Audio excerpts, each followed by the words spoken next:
Welcome to the Movement Podcast. This show is all about movement, giving you a better idea of how you can optimize the human body to be the best it can be. So I'm super excited today.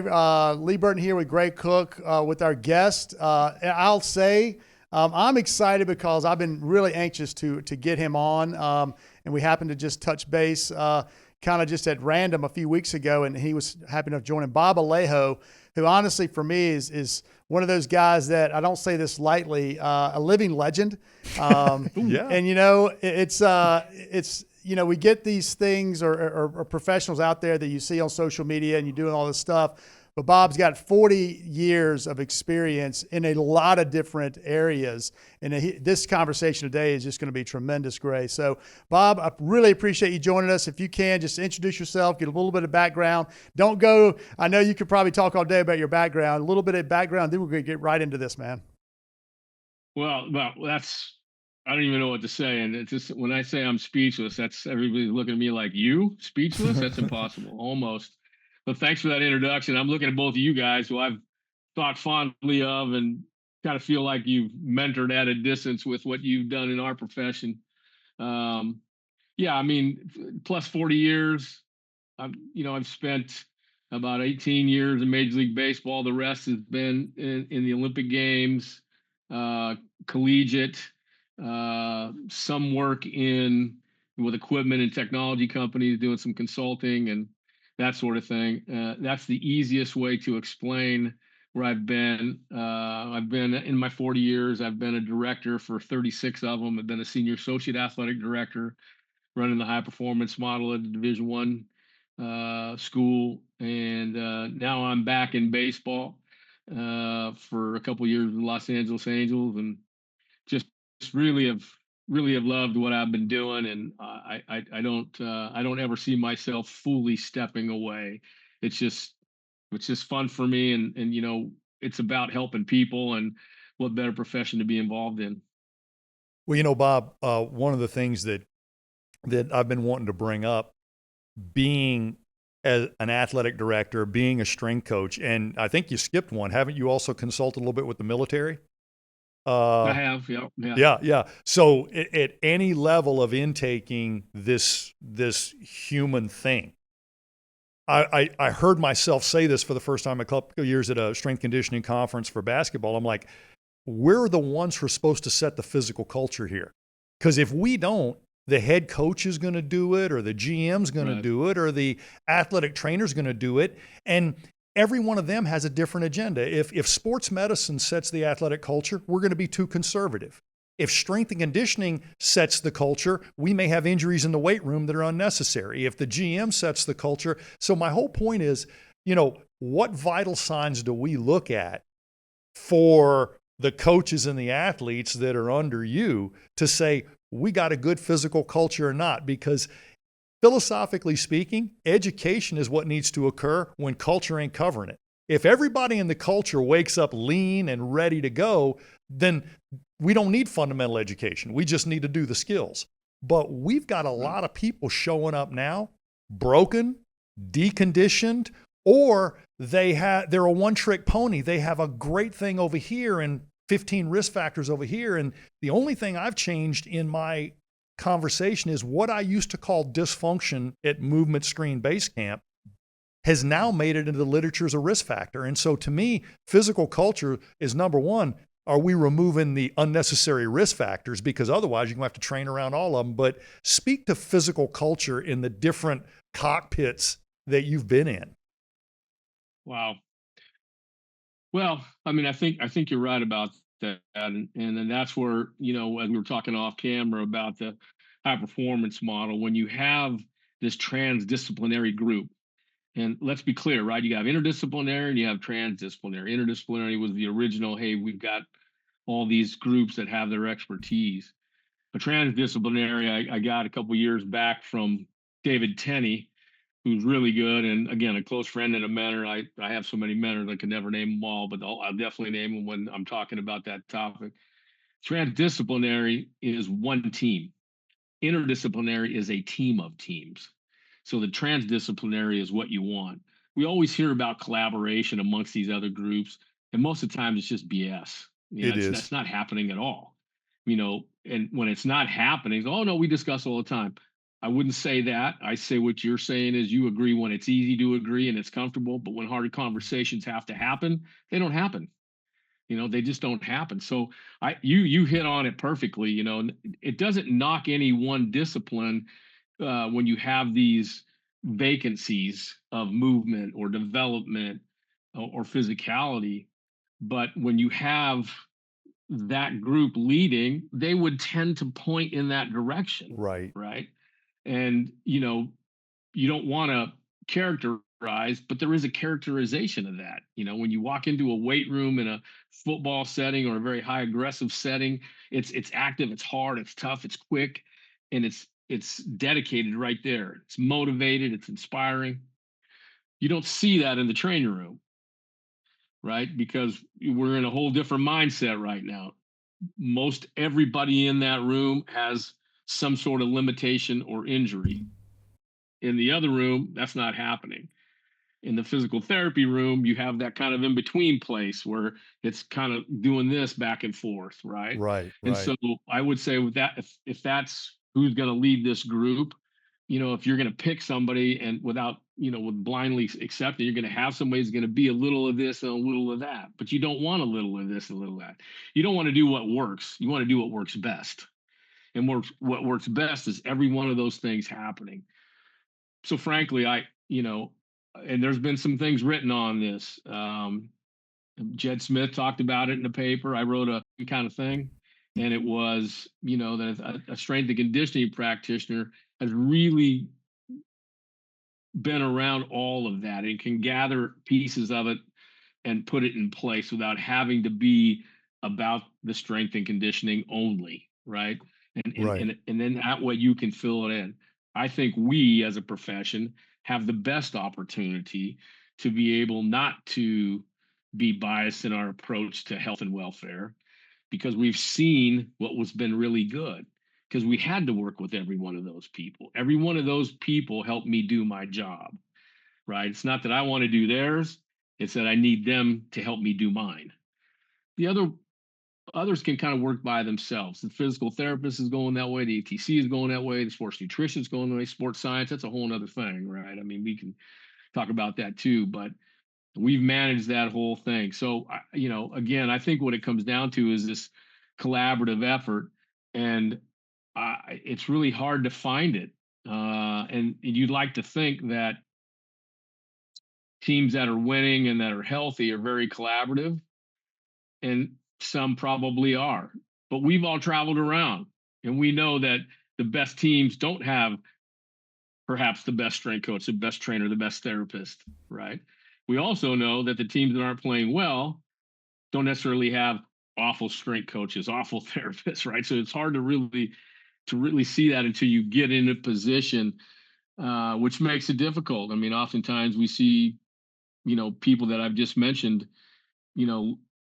let go of their position because somebody up top feels like that's why we've been losing or not playing as well as we can, when that's really not the situation. So I just think that you and it would be tough, when you think about it. And I bitch about it enough already, but when you have GMs and assistant GMs up top that don't have any kind of background or rigor in our area, it's tough for them to make the ultimate call when they can't really see that. Well, you have to give them a little space. But Bob, let me ask a question kind of in that, don't know.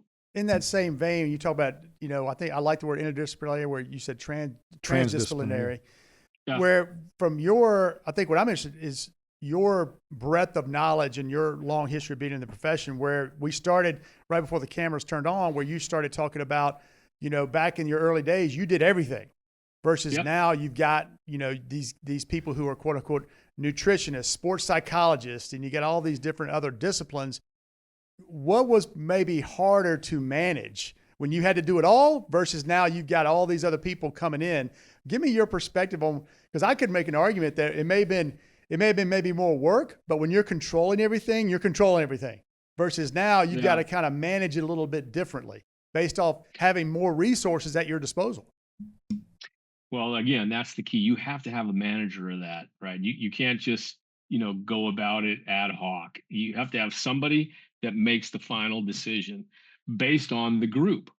If when you get a good group and you've all been around and you know people who have been in it, and not tons, but where every person in there agrees and leaves the room with one answer, one mode, whatever, and one intervention, right? And I think that's the piece that really has to happen. So when we all did it before, I mean, we did what we knew, right? And it was at the level that was available. I mean, without computers and cell phones, we just had to rely on phone calls and a 1 or 2 yearly, conferences where you can gather some info.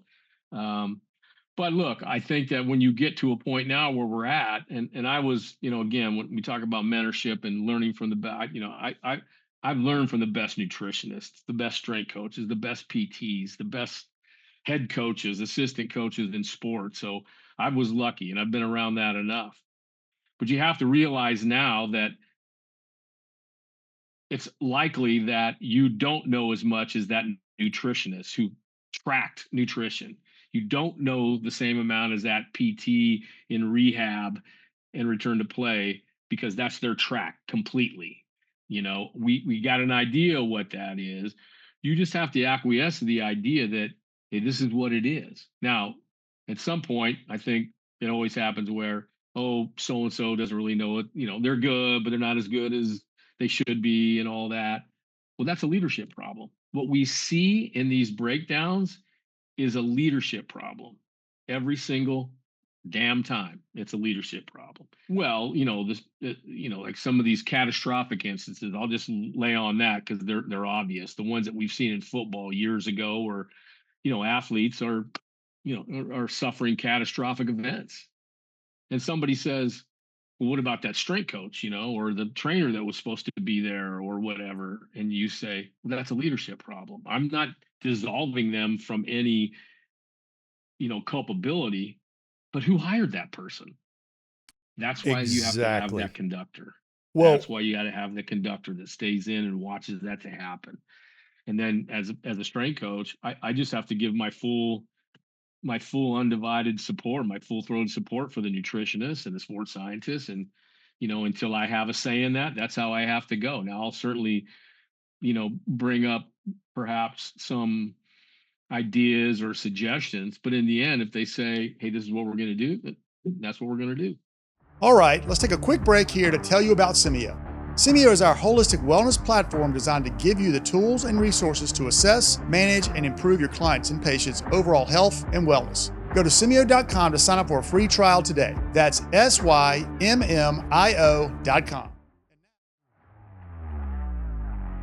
We got 2 new courses I think you'll like. One's a deep dive on mobility and one's a deep dive on stability. We really unpack that and show you how simple single corrective exercises aren't nearly as good as a meal of mobility assembled in a flow, in a set of stations. Do the same thing for stability. It's sort of a new way of looking at things, but it's that same old functional approach, just with nice packages that actually give you huge dividends. One of the ways that I've been put in a leadership position I didn't want to be put in at some point, but I do think that people like yourself and I'll pull John Tureen into the conversation at the Colts. Yeah. He was made the director of human performance. He was the strength coach. He was put director of human performance. You got to become a behavioral economist, because time, right? Time and energy are the only 2 things we're arguing for here. The nutritionist wants more time, but so does the strength coach, right? Writing that down, stealing it. So right. As a young therapist, I found myself, I told somebody this the other day. The movement screen became a thing 7 years after I graduated, but being a PT didn't make me do that. And being a strength coach didn't make me do that. Having one foot on each side of the fence made me do that, because I saw people on my table that I felt myself having a conversation in my head. If I could have been your strength coach 2 weeks ago, I wouldn't be your therapist today. And so then I thought outside the box, what model holds every module accountable? And I happened to be working with a few NASCAR drivers at the time who slammed into the wall and lived through it and were working on their neck. Right. And I'm like, how do you guys value the pit crew? And he goes, well, you'd be surprised. Most of our pit crew are D1 baseball players right now that didn't make the show, but they're athletic and smart enough to realize their role. So here's what we got. We got a crew chief that works out a race strategy. We got a driver that's got to make his minimum lap times, and we've got a pit crew that can't keep you in the pit longer than this.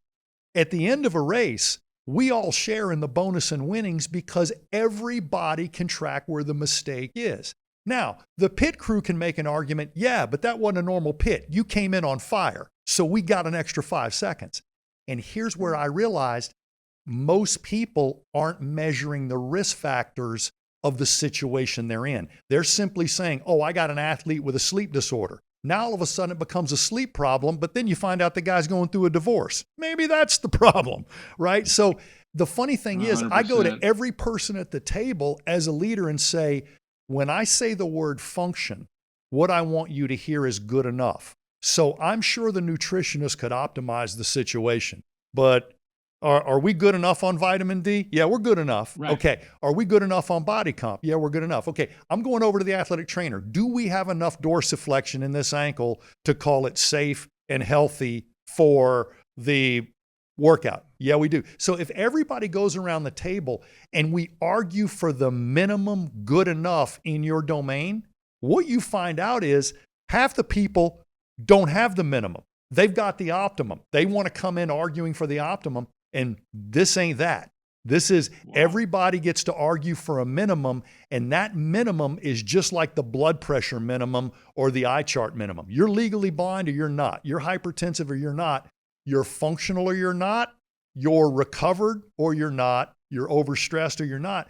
And I've found that I do that in one committee, and they're like, oh man, that makes things crystal clear. I do it in another committee, and man, people are running for the corners. Nobody wants that level of accountability. And I'm like, and John and I have gone into organizations to consult before, and we look at each other like, oh, this is a cultural problem. This has nothing to do with science, right? Because 100%. science is argue for your minimum and run that show, you know? Yeah. Wow. That's a master class right there, brother. Well, I mean, you just gotta said it, because what did you learn from the nutritionist? Optimization, or what's the bare minimum hydration we can function with today, because we got to stay above that, right? And that's the economy. Yeah, you're right. Look, man, you gotta be able to deadlift before you can clean and jerk. You can't just jump right in there. Build that little piece. I mean, that's what I really liked about the FMS, and we can talk about that later. But it was that building blocks. If you can't step over that hurdle without bending all over the place, why am I having you jump around and skip and hop and and so that's look, fundamental exercise seems to be like a thing of the past, which I think is sad. And again, I think, when somebody said, well, this works for us, and I hate that term. What does work mean? I'd rather you say this works best for us. I'd say, okay, so you've done some extra thinking. It's such a simple English statement, but at least, okay, that works the best for us. That means you've tried other things, perhaps, right? And so yes, that you've done something. Yeah, look, I think that's pretty funny because, as I was in North Carolina, I was getting calls from Hendricks and those guys to come out and look at some of the football guys, right? I don't think a lot of people know that those guys that are out there at the pit, every one of those dudes has a physical profile, height, weight, strength, all that stuff, right? And so that's pretty cool, where this thing has really jumped into another area. But one of the things that's hard to accept, like you're talking about running for the doors, these people think, oh shit, they're going to pull the curtain on me here and see who's behind the drapes, and that's where, again, why is that happening? It's because it's a leadership problem, right? Right. And in most cases, almost every case, I'd say, leadership equals presence, right? And part of that presence is, are you present? Are you able to watch me work? Have you seen my result? Have you seen my staff? I put out a poll on Twitter, 12 years ago, about if you're a D1 strength and conditioning director, how often did your supervisor come and observe your work? Right. And it would be really a senior staff member. And 76% of the vote said, I've never seen them. They never watched me work, have never watched me work. Yet they still fill out a pretty important campus organizational, institutional document on your work efforts and performance. They're evaluating your work without seeing your work. Yeah, I mean, you might as well just put, work well with others, what has good citizenship.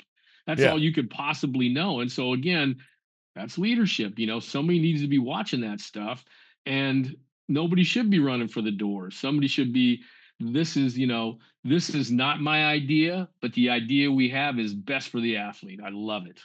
That should be your answer. Right. Well, Bob, with the amount of data, and this is definitely something I want to talk about, especially with your background, with the amount of data at our fingertips, why wouldn't objective data, or how much should objective data come into play when it comes in to try to evaluate those individuals that may run to the door, or the individuals that stand up and beat their chest, say, I'm doing great? Well, again, the question is who's evaluating them? And if it's the people we're talking about that aren't present, how would they know? They wouldn't know. Look, so let's start this collegiately. And I'm not saying it doesn't happen professionally, because it does, but collegiately is a pretty good example. Excuse me. But the overwhelming majority of the senior staff members that cover the performance are unqualified. It's not that they're not very good. They're just unqualified. They're business majors, they're management majors. So they could be history majors, right? And they're over every single athlete by virtue of the oversight of their position. Politics and policy, not science. Yeah. So how do you jump up and down on a desk? I asked this to a major league guy about 10 years ago that was an assistant GM. No background at all in physical performance, zero. And I asked him, I said, I noticed that you don't have a background, and you cover this area and you don't have a background. He said, well, I don't try to hide that. I said, okay. I said, but when I jump up and down on your desk and ask you for something, how do you know that I really need that? His response was, well, that's a good question. In my head, I thought, that's a bad answer. That's a bad answer. Exactly. Yeah. Well, the funny thing is, the new book by Bill Belichick on winning was inspired by the book Principles by Ray Dalio. Now, these two guys have nothing in common. One's a financial wizard, and the other has a pretty good coaching record. And yet, when you strip it away to fundamental decision making, they both agree on two things: radical transparency. This isn't personal. Don't let this hurt your feeling. And algorithmic thinking. All this stuff's important, but if the guy doesn't have a heartbeat, nothing else counts. Okay, once he's got a heartbeat, what's the next thing that counts?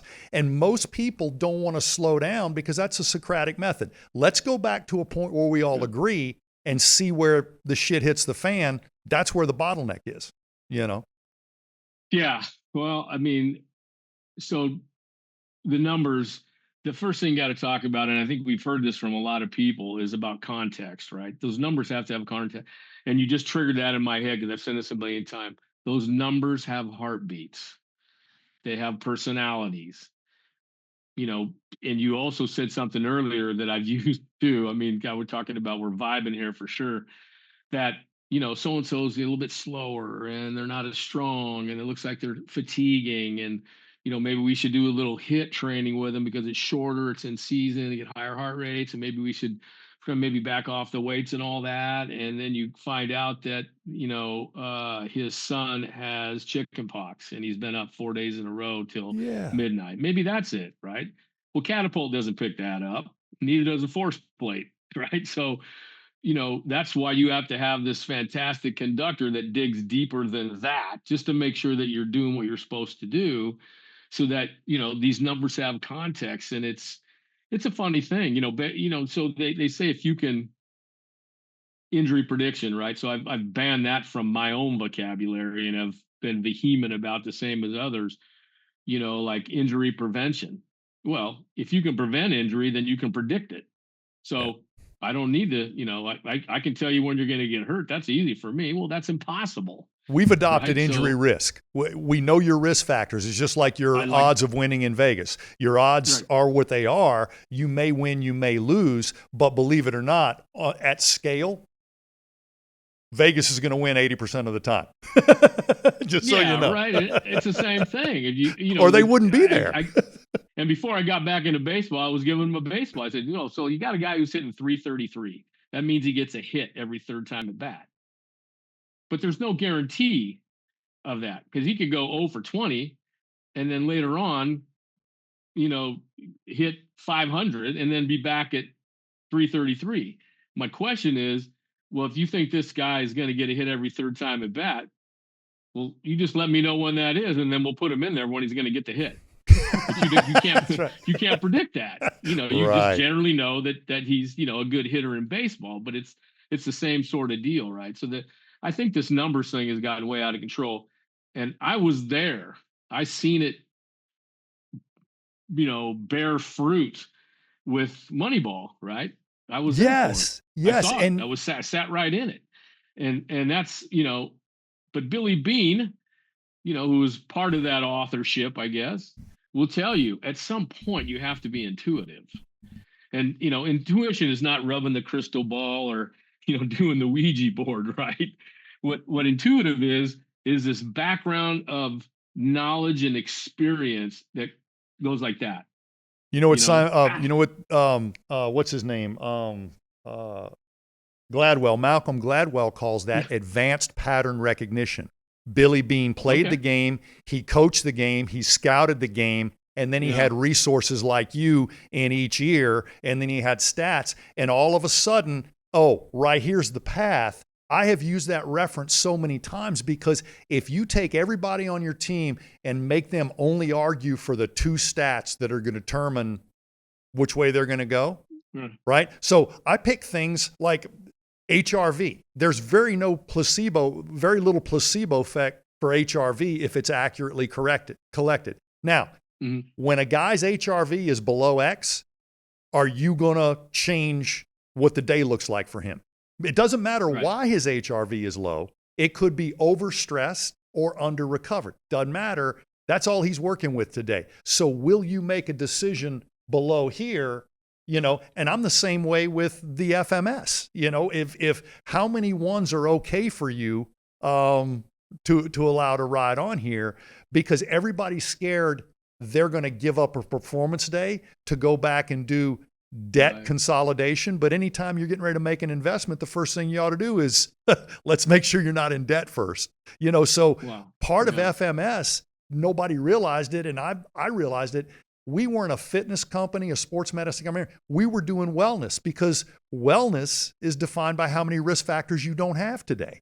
That's all it is. And so FMS wasn't sexy at all. As a matter of fact, it interrupted the workout agenda, but for all the right reasons, just not in a politically savvy way. Like, I wouldn't be back squatting that guy today. Why not? He's our best squatter. No, he's your heaviest squatter, but I wouldn't say he's your best squatter.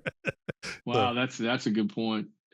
Yeah, so I definitely think that the numbers are being leaned on without a great deal of context in some situations. They're valuable, but they're not all important. There's Catapult has, what do they say? They have 200 metrics. When I ran the Catapult, I used 3, I think, 3 or 4. And maybe when the guy was hurt, I went into another couple of others. But it made sense to me, and I'm pretty damn good at it. So I liked it. I liked that it was available.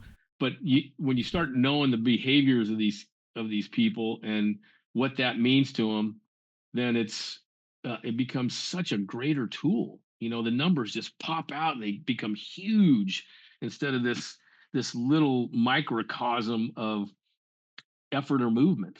I think the sports science thing is great, but it's gotten out of control, and I'm seeing more sports scientists hired as if this guy knows the science of sport. Well, I use the science of sport every day, but I wouldn't call myself a sports scientist. Well, somebody who does research and dives. I've gone face to face with sports science in a lot of the franchises I've worked in.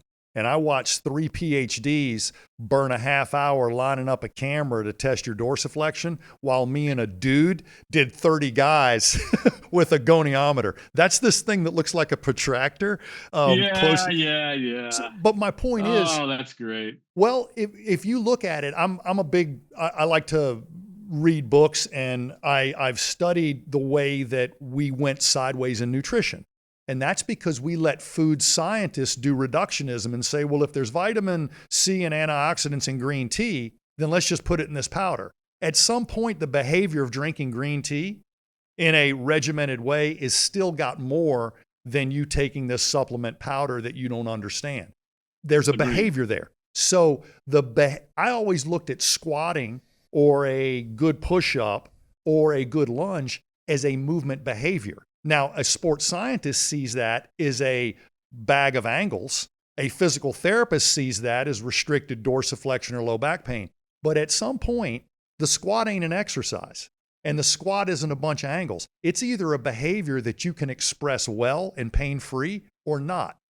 Then, if we go back and say, well, what do we think's driving that? Sports scientists are very much like PTs. They're looking for an impairment. Well, I think it's the peroneal tendon that's too tight or something like that. That's fine. But if you change that, are you telling me the squat is all again normal? Because what we see is it's nice to be reductionistic. It's nice to work on the soft tissue and be an isolationist. But at some point, if you didn't change their fundamental movement behavior, then you didn't change their perception. And if you didn't change their perception, you can't change their behavior in the future. So if they're working with a distorted movement behavior, then they're working with a restored movement perspective. And everybody thinks, they like to call, well, I think it's your such and such ligament. And I'm like, you don't understand. I live in that world too. But even if I fix that impairment, I got to change behavior. I never let myself off the hook that quick. I didn't build the FMS for anybody. I built it so Gray Cook didn't have to look stupid sometimes. I wanted that feedback loop. Wow, I wanted to check my work. Oh, so the reductionist theory is something else, right? Isn't it? It is, and there's nothing wrong with it, but you got to come back out the rabbit hole. And if you can't change the movement screen, you didn't do shit, because that's what they're working with. So. Right. You can't really, I think if you've been around long enough like we have, I think it's not really a reductionist theory, is that we already, how can I explain this? When people ask me about just a general philosophy, part of that is, well, I have less theories now than I did before. I got examples now. I don't have to guess. So, that reductionist thing, no, I've already gone through that in the last 10 seconds. I finished that thought. Now I'm right here. But what you mentioned about how each person sees that perspective, that's the negative. The positive is when they all get in the room and combine each one of those thoughts without negating or debating, then it becomes the best product. What that is. I want to see what you think. That's why I say, I say two things. I want it to be safe in the room, right? I'm not above screaming and yelling and, an MF and every now and then if you have to, but it's not practical. But I also realize that all of us in the room, I say it this way, when we went to school, we were all taking about the same courses until it went PT, ATC, strength and conditioning. So we all should have a pretty good fundamental, the most fundamental education on all the things we talked about: nutrition, PT, rehab, return to play, all that. It's just that when it breaks off. So I should feel comfortable telling you, yeah, that doesn't look like the same squat that we're going to do in the weight room. In other words, there's no such thing as a rehab squat. It's either a squat or it's not, because we're all doing that, right? Yeah. And that should be good. It should be good. And I thought, that was a bristler in the beginning when I got going. And I said, well, that's you're trying to get them to come athletic training PT. You're trying to get them to come into full as much as we can. Hopefully there's no limitations, right? You're back to moving the way you were before and all that. Well, then that means they should be able to do exactly what they were doing before they got injured. So that's not the lunge they do. That's not the squat they do, whatever it might be, right? But that's the beauty of knowing all that. I also say when somebody says, "Oh, check your ego at the door," I say, "No, I want my PT and my ATC to have a big ego." Now, what you're talking about is, just being pompous and arrogant. No, you And got we to don't back need it that. up. Yeah, right. So I don't mind you sticking like, "Hey, I feel good about what I'm saying. It should be good." I want that. Otherwise, it's going to be damped down enough. And if you don't have that thing, because that's the same thing that great receiver, that great guard, that great swimmer, that's what they have. Like, I'm the best cat on this block right now. I want my person to be like that. At the same time, it's not personal. So we should be able to take your expertise on that perineal, right? Or whatever that might be, and add that into our process. And you should just gain a victory for all of us when we come out of the room with one idea. No, and one thing I don't want to do is downplay reductionism, because almost everything we do at FMS, if we're going through a screen or some type of wellness survey or something, we know, all right, if sleep is broken, what are a few things we need to check first? And if they're not breathing well, that's actually a bigger problem than not sleeping well.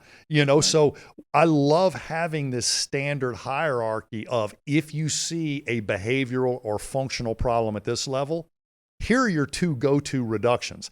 But don't go chasing a bunch of stuff that we haven't vetted here at the organization, because you can be on that mission forever. This is not a learning opportunity, right? This is a vetting opportunity. Yeah. And I find that most people, when they can't explain the problem at hand, everybody starts reaching, and I've seen it happen. And I'm like, I don't know how to stop it once it starts. But for every behavioral movement or lifestyle problem you got, you ought to have a few go-to checks. And if they're vetted, you might want to check in a few other directions first. And that's why we always said, when we start getting these weird cases or things not working out, Lee and I go back and we start looking at all the other risk factors, because you're not just an athlete with low back pain. You've got 4 other risk factors that other people don't have. You've got a poor movement screen. You've got a lot of asymmetries. You've got an MRI that already says you've got some structural changes. You're not the same low back pain as that rookie that just had a, little bit of hip flexor and QL spasm. But yet, under the doctor's note, you both have the same low back pain code. And that's where sometimes I think people start just slinging shit at back pain, not realizing that the diagnosis plus the risk factors equals the prognosis, right? The outcome. Yeah. Those damn back injuries are like the common cold. Oh my God. We haven't cured it really. Haven't really cured it yet. Unless you see some pathology like, well, that disc is gone, let's pull the disc. That ain't that simple, man, especially whether it's in the beginning or the end, because now your left hip is jacked, which is causing the lateral knee to get jacked, and now you're losing plantar and dorsiflexion. So you ain't just talking about the disc, brother. Right. And now you're chasing pain. And that's a bad thing in my world. I hate when people are letting the symptoms drive the thought process, because pharmaceutical companies are designed to cover symptoms. We're designed to use them as a roadmap to get to the thing. Right. Yeah. Well, I'm going to totally change gears here, Bob, and ask you this question. We're talking about data and the amount of information we had at our fingertips. And again, before we started rolling and recording this thing, you started talking about mentoring and being in the leadership role of really trying to influence young strength coaches. And I guess my question to you is, right now with the young strength coaches coming on board, whether it's, just becoming a CSCS or whatever credential, or whether they're in school, the amount of data that they have at their fingertips, how do you feel that's going to change how we mentor them to become a good strength coach? Because I even look at, even my kids, all right, AI right now. I mean, AI can write a paper, and AI can write a program.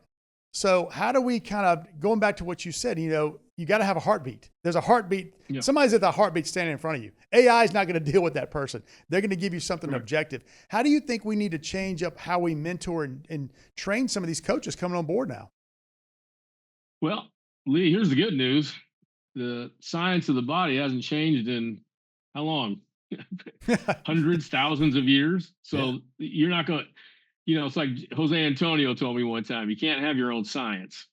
And what we've seen out there is some guys that seem to think they've had their own science, right? Yeah. So you can always default back to physiology. I mean, that's never changed. What we know about it has changed greatly, and thank goodness, right? I mean, look what that's done for high intensity training, like HIIT and interval training and all that. Geez, but what we know about it has changed. But like Emil, Zabatek was doing that back in the freaking whatever, right? A long time ago, doing interval training for these runs and things. So I think you always have to default to the science. You have to default to the science, and I think that's where I've always gone when I hear people say things like, "Hey, what about this?" I mean, I'm much more circumspect. Like we were just talking about, "Hey, my back hurts." And well, how long has it been hurt? No, it's been about 6 months. Well, I'm going to go right down to your feet and look at your toes, right? You're probably not weighing your leg on that side, and so that means your toes aren't. But we got to get them feet right, or we can fix all that. So I seem to think more in a broader aspect, and we really haven't. I mean, there's been a lot of stuff in physical performance training that has been around a long time. I mean, how long has the bench press been around? There ain't nothing better than the bench press. I mean, for me, it's the number one upper body strength movement you can perform, period. It handles the most muscle with the largest range of motion.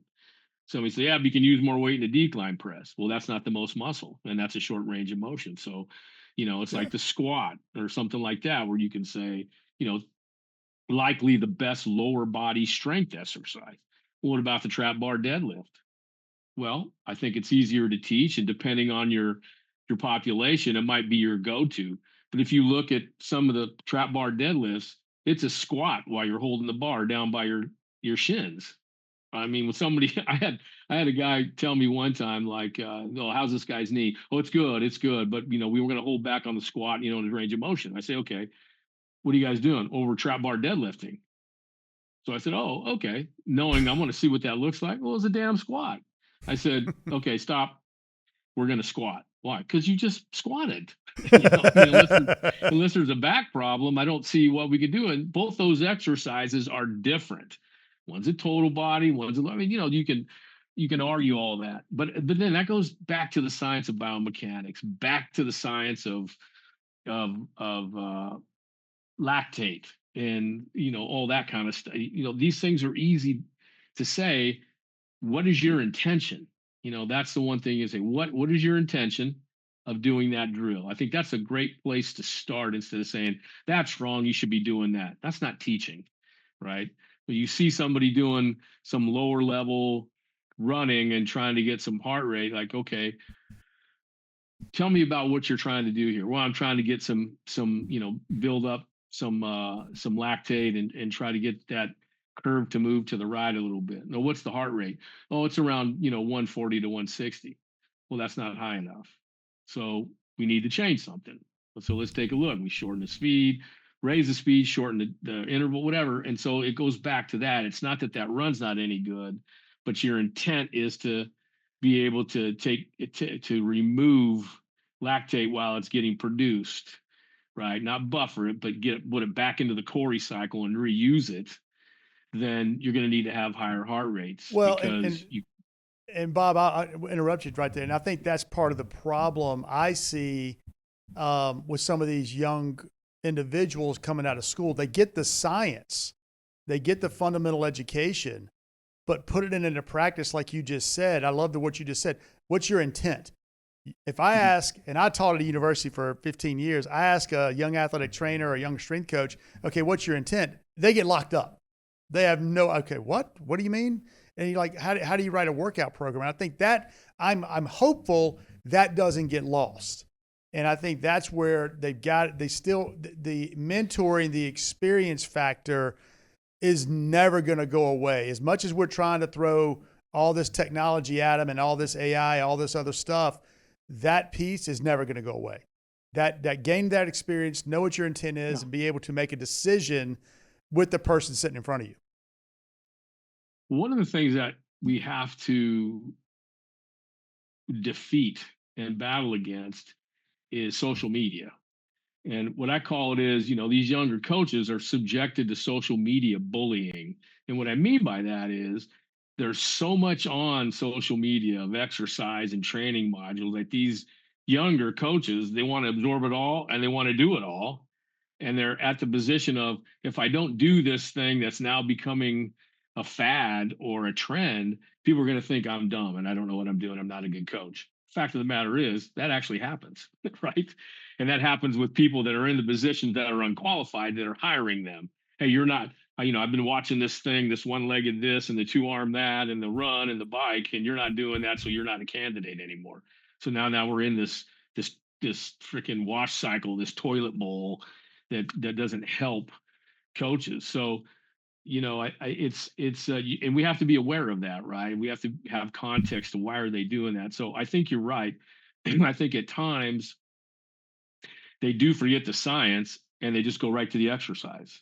Well, this person's doing that, and they just, instead of conflating the two and seeing like, that's not exactly what's happening, right? Perfect example is this whole recovery thing, this ice bath and all that stuff, right?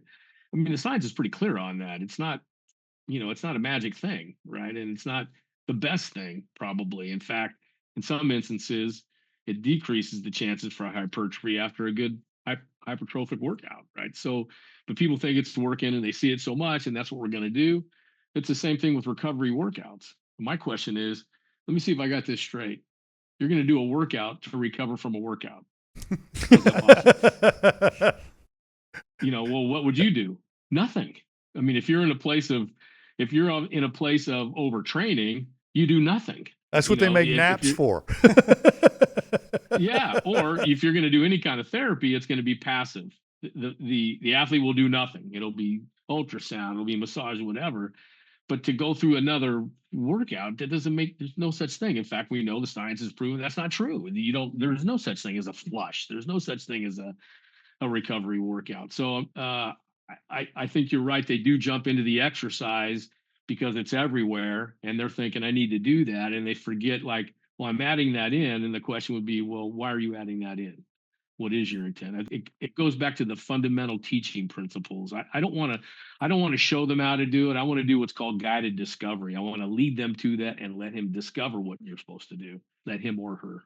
Well, and I think that is, I mean, you brought it up. I was going to bring it up, but you brought it up on the social media front. And I think, Gray and I run an education business primarily. And we know just in the landscape that most people at personal training, even strength coaches, they're learning most of the things from YouTube at this point, right or wrong. Yeah. That's where they're learning. They want to, a young strength coach wants to learn how to teach somebody how to deadlift. They're going on YouTube. And if they want to learn a movement screen, they're not taking a course and they're not standing under somebody who's done 600. They're going to YouTube and finding out who's got the most views doing a movement screen with a hot chick. And that's probably where they're going to get their movement screen from. And I hate to say it, but that's what we're up against. But my question, probably, Bob, maybe the thing I want to throw out here to us to discuss is, it's not going away. It's, we almost to a degree have to embrace it somehow, but in the strength conditioning profession as a whole, how do we go about embracing that? And is the profession as a whole doing a good job of trying to figure that and navigate that out? In your opinion, these are all our opinions right here, Bob. Look, I think there's a nice young batch of good strength coaches coming on. People who have had the chance. I work with one right now. Our head strength coach is a great young guy who's got tons of energy, but more importantly, he's a good teacher. And sometimes, I'd hate for people to think, well, he's a great strength coach, he's got tons of energy. Well, what you're missing is he's got tons of knowledge. And so that's what you should be living on right there. But I don't, part of the problem is young folks, from what I can see, they don't want to be taught. They want to do it themselves. And I'm talking about young strength coaches, young trainers, young PTs, young assistant general managers, young athletic directors. I mean, I say everybody, to me, everybody's getting younger, but at the same time, they just don't, for some reason, they don't want to search something that's already happened. Like to your point about, checking out the video for him. Nobody wants to see this 67-year-old guy tell you how to power clean. They want to see the guy that's jacked on TV doing the power clean, and oh, that's my guy, right? They want to learn from the go Liver right King. past me if they saw the gray and me land over a barbell. They'd be like, "Oh, no, swipe that guy out of there."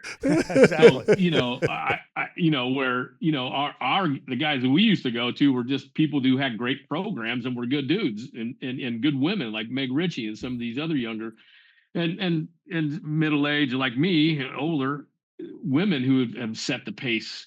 They've got results, right? They've got results and they've got backgrounds that you can draw upon. Young folks haven't really done that as much, I mean, for some reason I don't know. I honestly don't know why. I mean, I would like to think that generally folks don't ask for help regardless of age because I think they think it makes them look weak and not knowledgeable. And Yeah, no, and problem with once that again, that probably goes to leadership. So if we looked in their Right. development path, we probably had a condescending professor or a coach who didn't let you behind the curtain and didn't make you part of the Knights of the Round Table or some degree. I mean, dude, when I first had this movement screen concept, I came right back to the clinic with everybody I worked with and said, "What do you guys think about this?" Because I think I know, but I'm not sure. And we banged around for about 18 months. Out of that room, I'm the only guy that didn't become a PhD, I think. You know what I'm saying? Oh, So, is that right? yeah, everybody brought something to the table, but we knew what our mission was. And you said this, and I don't think people realize how important this is. Safety. Leadership makes a safe environment so we can express ourselves. It ain't personal, but if I got more reps than you and we disagree, radical transparency and algorithmic thinking said, we're going to do it my way for a minute and we'll just see. Yeah. But this doesn't mean you don't have an opinion, but there's a seniority and there's an algorithm and there's a science. And if you're in line with all of that, but I honestly think that maybe it could be a lack of mentors or their mentors are on a screen, not sitting there with their sleeves rolled up right beside them, I guess, I think you also have to understand how confidence is built. Confidence is built with experience, right? And so younger coaches, it's likely they have less confidence because they don't have a body of work yet, right? So that confidence doesn't allow them to do what I've done. I called John Toreen back in, I don't even know what year it was now. I want to say 2008, 9, somewhere in there. I knew he was doing the FMS. And I said, "Hey, I don't want to be late to this party. I need to know what this is all about." So he said, "Okay." He said, "Call our guy over at the Cleveland Guardians and he'll help you out." And he had just come out of football and he sent the manual over and all the photos. And I said, "Okay." So I sat down on the floor and I called Toreen back. I said, "Okay, where did you start with that?" He goes, "Honestly, I took the manual out and I sat on the ground. I said, okay, all right, step over the hurdle." He's looking at this thing. I said, "No kidding." So, there he mentored me right there. And I didn't have a problem doing that because I knew this thing. I didn't want it first of all, on a personal basis, I didn't want to be late to the party. So I wanted okay, I'm going to get this thing done. And then I realized, I looked at it long enough to realize there's something here. There's something here. And put it in the program at NC State. But, that was already my 25th, 30th year somewhere in there, right? Where I'd had some accomplishments and had done some things. So I felt good about it. And frankly, you can't feel great about, and I don't know why, because I don't understand it, why you wouldn't just start looking for these things. I tell people now, like, I think you'll see it on the internet. They'll read a study and say, well, I think what they're saying here is this. I think what they're saying, I think they mean this. And I say, go to the bottom of the first page. Her email is right there. Email them. Yeah. Nobody likes to talk about their work more than a published scientist. That's why they publish. They're lonely They're gonna call people, you man. back. Yeah, That's they're gonna right. Call, They'll you, call back, you right back. That's why I write. Call me and ask me about my writing. I'd love to help because I think it's good. I think it's educational. they don't do these, these calls, these emails, that they're so important. You can ask all these questions, and if it's about not feeling like somebody's going to think you're smart enough, it's only going to take about 30 seconds or a minute, and you're now educated to a certain degree. Now Well, you and don't have Bob, to worry about that. and that's, that was one of my questions I had kind of in my mental list to ask is what would be some of that advice you would give some of these young strength coaches? And it sounds like that might be the best advice is don't be Call and reach out and try to develop a relationship with someone who's had success. You can, you don't have to have a phone number quite yet, but you can get DMs on Twitter, you can get it on Instagram, you can get it on LinkedIn. LinkedIn's been a great place for me. I don't have any problem saying, hey, I like your stuff, love to chat for a minute. And next thing you know, you got this thing starts to grow. And my mentors now are younger than ever before. Because they're good. There's no other reason to say they know more than I know about it, and I want to raise my level of knowledge in that area. And it's about things that have been rehashed, like Tim Suckamel and Paul Comfort were, two young guys that were great to me about it. Look at all their work on weightlifting derivatives and power development, and changes the whole landscape of what you want to do in that area instead of guessing about, attaching VBT to this and that and the other thing and trying to figure out what you need to do. These guys have already shown what all that means, right? That's a big point. Contact all of them. There's plenty of ways to access these folks who are on the internet. Now, how you decide where they are, you'll have to figure out which ones are the best. But it's, we here all have the luxury of already knowing our go-tos, right? We know that this guy or this woman is a solid reference for this particular topic, right? But it doesn't hurt you to find out, because you can always do the Bruce Lee thing, right? Digest what's valuable and get rid of the rest. That's right. What is it? The hallmark of an educated mind can entertain two thoughts without obligating themselves to either one. It's like, it's okay. Right. Let's go off the reservation for a day. You don't have to commit. You ain't got to get a tattoo. I mean, I literally put on a stocking cap and went to kettlebell camp in the old days of the RKC and didn't want to be Gray Cook for a weekend. Right? I had some Olympic weightlifting background, but I didn't know anything about kettlebells. I was in early, like 05 type thing, doing the kettlebell stuff. But I just wanted to be an anonymous wallflower and get this thick Russian kettlebell culture where a 24K kettlebell is all you're issued, and you're getting ready to do your flexibility, your strength work, and your power work with one module. It lined up with Mike Boyle's single leg unilateral training. It lined up with functional training. They were using full range of motion. But literally, I just wanted to be a sponge for the weekend. I didn't want to see, how does this relate to the movement screen, or how does this relate to my opinions? I just wanted to consume a different physical culture. And the funny thing is, if you can do a Turkish getup, you can pass a movement screen. Ta-da, they already had a movement screen. So wow, that's a great point. Well, I also like who's that physics? I'll think of him in a minute. But he said, science is about skepticism. Be a skeptic, right? Right. But a good skeptic will always change their mind when they find something better. And so you can, cynical is a whole different story, but be skeptical. You don't have to accept anything at the beginning. Dig into it a little bit. And, I think this is another thing we're also seeing too is, I read this study. One study, that's going to change your mind. Like, I think it's something to put in your mind, but I wouldn't jump all over it, especially if you don't know how to read it. There's a lot of things there that are telling you perhaps opposite of what you're thinking. You're reading it, but at the same time, you got to read the limitations. You got to read even the author's suggestion that what they saw was not what they wanted to see, but were enlightened by what they didn't see as much as they did what they saw. So I think skepticism is a very key component of setting up one's philosophy. Easy to get drawn into the masses, right? But my first initial reaction is to refute the masses just because of that. Right. Well, in like I said, that healthy dose of skepticism is good, but I'm not jaded against research, but I am very skeptical now, because let's look the majority of research is funded by an entity that needs a certain answer at a certain level of positivity. And we can't deny that. We can't deny that.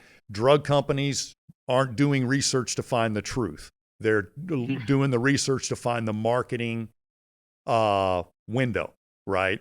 And most people aren't researching what they want to research. They're researching what the funding is asking them to research. So they have a lot of rules, and I do want to stay up to date on the research. But I've watched the opinions of researchers go from positive to negative to positive to negative on both eggs and functional movement screening. Eggs are good, eggs are bad. Movement screening is good. Yeah. It depends on depends on the question you're asking, you know? Oh, wow. That's a great story. That reminded me of a scientist who at some point was a power lifter, pretty high level power lifter, and heard about eggs and cholesterol. He said, I'm going to eat 36 eggs a day for a month and see what my cholesterol did. And it didn't really do anything. Oh, wow. There's a guy that just said, I'm tired of this, and just did his whole thing, like anecdotally, like gee whiz. But, you know, yeah, I think skepticism is a great idea. And look, I jumped on the FMS for the reason I said it was becoming popular. It looked like something that was different. I basically shunned it when I saw the overhead squat, right? I thought, you know, that's kind of something that seems too specific. Well, that was based on my knowledge which wasn't wide enough at the time. And so I was like, you know, so let's just, you know, and then we got popular. I said, screw that. I got to make some calls. I got to get this thing going. The Joe Kessler, you know Joe Kessler? Yeah. Oh, yeah. Yeah, Cleveland. So he's the guy that sent me all the pictures and all the things. I said, okay, I gotta sit my brown ass down here and get this thing all squared away so that I get an idea of what I'm doing. And I'll tell you, you know, and you and I even talked about this at NC State, where he said, "Oh, everybody says it's supposed to reduce injury and all that." I said, I don't care. I'm using it for something else. I want to see what this looks like. And sure enough, we took the standard deviation, right, of every team, and every team had its own trend. So that alone told me this is not what everybody thinks it is. And frankly, I really don't care what everybody thinks. I know what I want out of it, because that's going to change my programming in that area for that team. In this list, here's tennis, here's golf, here's football, here's basketball. It's perfect. So that's, you know, so my skepticism was limited, but it was also applicable, right? Well, that, and I think in our positions, it's kind of crazy for me to say this, in our positions, at our level of quote unquote expertise, what you just described is obviously, I think what I'm pretty sure all three of us keep doing, but we've got to keep hammering these young strength coaches to do that, to take, right, you know, to take that step, that leap, and just find out for yourself and find out, is this going to work for me and help me accomplish the goals I'm trying to get with my team or my player at the time. And don't just because somebody else said it didn't work for them.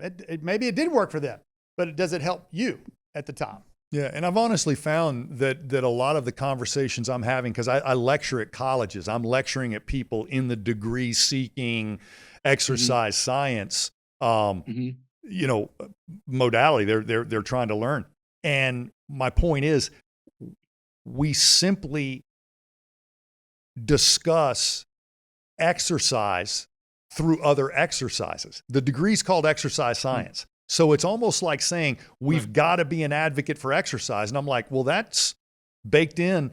I'm not an advocate for exercise. I'm an advocate for moving clean.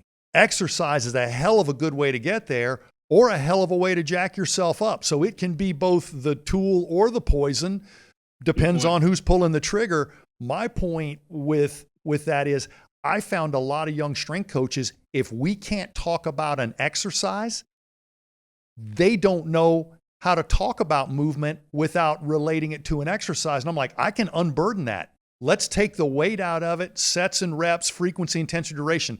Can they move into this position freely and with control? And if they can't, then the exercise ought to be fixing that, not strengthening that. And what I found is they're so well indoctrinated into programming and philosophy and everything about exercise, they can't simply talk about movement without the modality of exercise. I can talk, it's like me, I can't talk about movement unless I'm talking about physical therapy, rehab. No, I can talk about movement. And then that's the rehab I do for the movement. That's the corrective I do. That's the strengthening I do. But we've got to have a way to talk about vision, not eye charts, right? And so that's where I tried to get to that. And I find that their professors are so comfortable in the exercise domain, we don't leave it and just talk about movement behavior and tendencies of movement behavior. And why is that guy always injured? Why is that dude always injured? Well, his body's going to tell you a reason. You just got to ask the right question, you know? Listen, I'm going to, kind of wrap this up, but throw it back to you. I'm just going to throw it back to you for just any final thoughts. I mean, this was definitely a philosophical conversation, but I think, the objective for me was just, like I said, having a chat. Got somebody on here who's got a tremendous breadth of knowledge, and I think we batted a lot of things around here. So anything else you want to kind of throw out there to Gray and I, or, the young strength coaches or trainers that they're listening? Oh, really? I mean, I think we jammed a lot of good stuff in there. We covered a lot of ways to I think we spoke to coaching itself, right? And looking and how you start things and how you end things. And I really think that outcomes, you need to look at outcomes sometimes. I mean, sometimes we, in all the places we talked about, PT, ACC, strength and conditioning coach, sometimes we look at stuff through that portal, right? Through the strength and conditioning portal. That's going to fix what's going on here. The athletic trainer, I got what it's going to fix to go there. When we need to look outside of what we already know, because we're automatically biased, right? We have this huge monolith of experience in our area, and it's really tough to think about something outside of it. But I think you'd be surprised about how much, with some experience, how much outside of your area that is helpful, that where you can see, different things from a rehab, so from every other spot. And I think you'd start helping yourself better professionally and individually when you start pushing yourself outside of your circle, just to see, let's take a look at some of this PT stuff. Let's, I think one of the things with PTs that I've seen, I wouldn't say it's, over the entire landscape, but now we're hearing PTs talk about power and force that we've never heard. I had somebody, one of our PTs was talking about, and I stopped him in the middle. I said, that's the first time I've heard anybody talk about production of power as a PT. And I was like, wow, this is great. Right.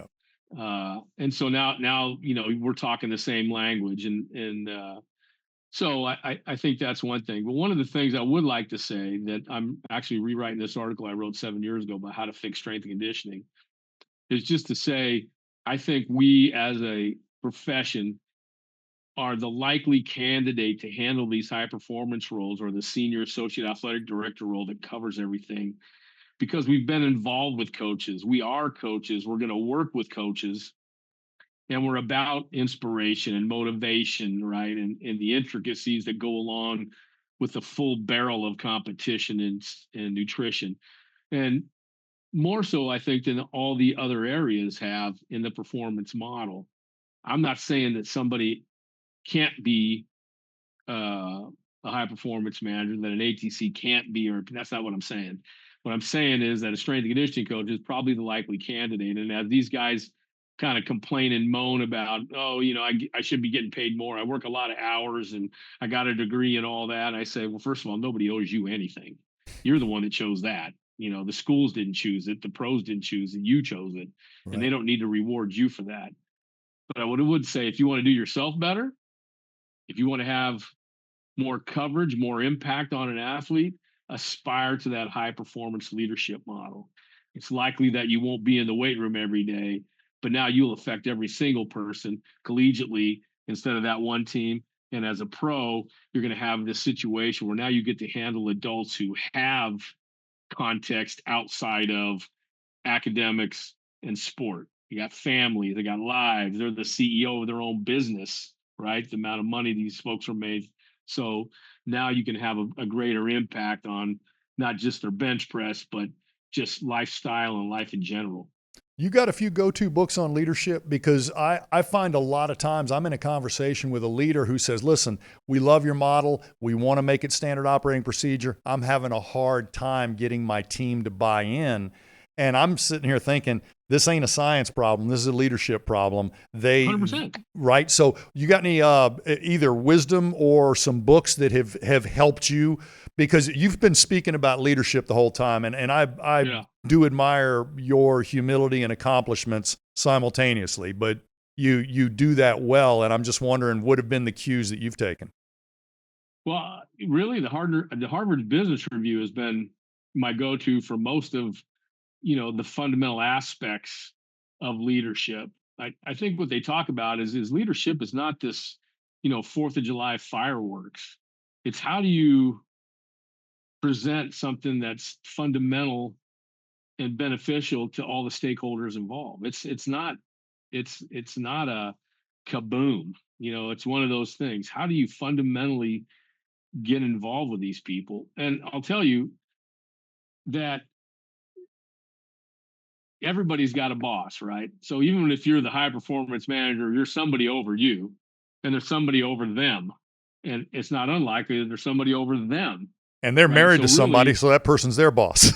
So exactly, right? So the point is, I just wrote something today that I said, you have to have the best people in the best system. What doesn't work is you can't have the best people in a bad system, and you can't have bad people in a great system. Those two won't work. So you got to have them both. Question is, how do you get there?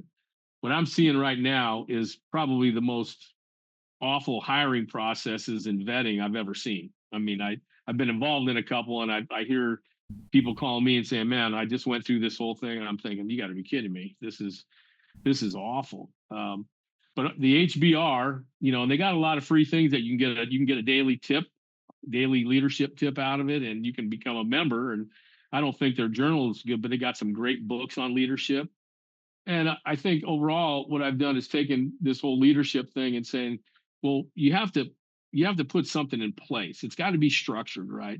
And by that, I mean, you have to have a stable protocol, right? It's a stable like the FMS has a stable protocol. It's stable. It can be simple or complex, but it's got to be stable. Right. You got to have the same communication, right? Like we talked earlier. There's no such thing as a rehab squat. It's either a squat or it's not. And it's got to be a squat through the whole thing, right?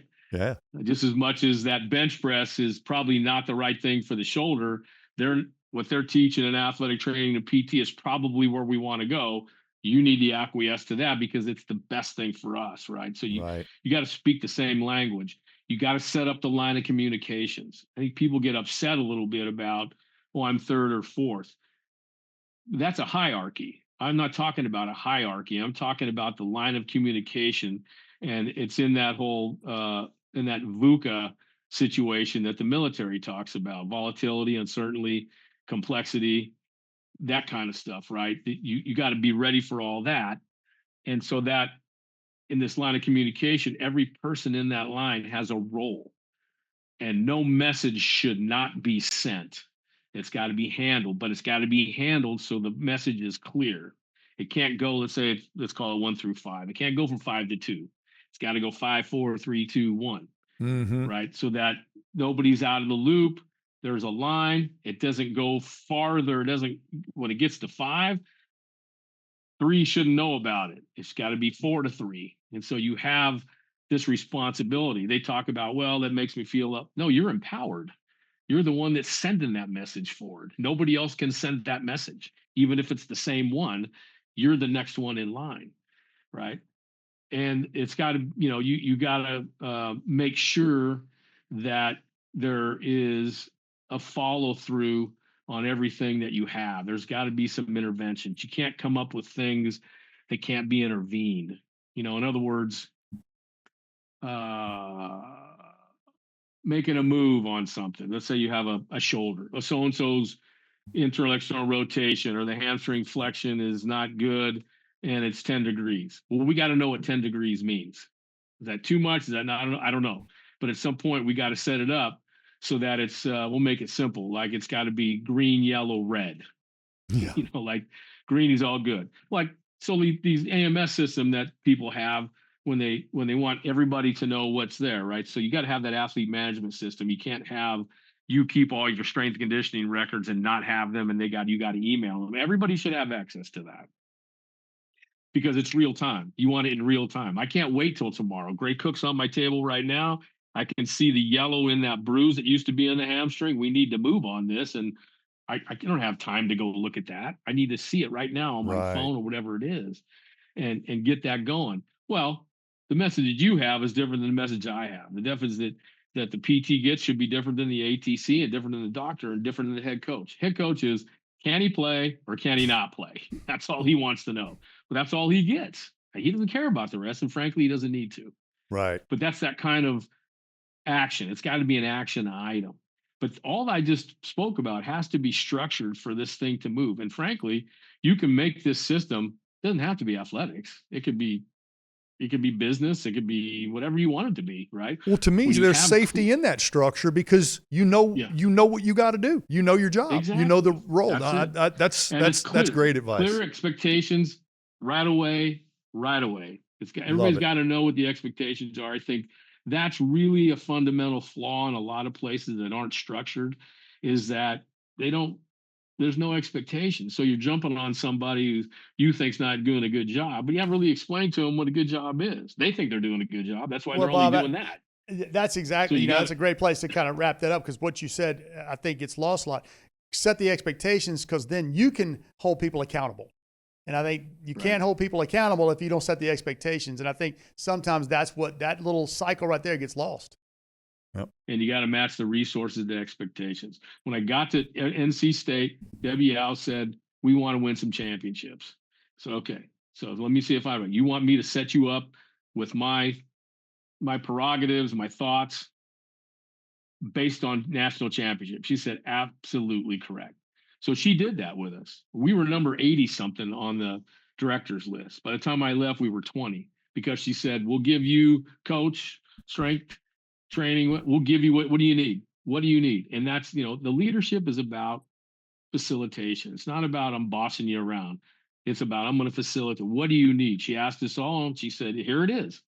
Now you got to perform. And that's pretty simple. Yeah. Well, listen, Bob, that was a great way to end that. Wrap this up, man. I really think we threw a lot of information out there during this last hour or so, and I can't thank you enough for carving out some time this time of year, especially for you as busy as you are. So I really appreciate you coming on, and hopefully we'll catch up sometime soon. We owe you a hunting and fishing trip in Virginia. We got all the equipment and the Jeep, so you got to get out here. That sounds good to me. All right, brother. All right, fellas. Listen, thank you. I'm grateful, and always admired what you all have done. And now that we're friends, it makes me even feel better. All right, Bob. Thank you so much. Take care. See y'all. If you want to learn more about today's podcast or dive deeper into functional movement systems information, check out some of the resources and offers we're providing in the description. That will do it for this episode of the Movement Podcast. Thanks for listening, and if you liked what you heard, please take a minute and subscribe and review. If you want to learn more about our system and take the next step in your own movement journey, visit us at movementpod.com. Until next time, be sure to first move well, then move often.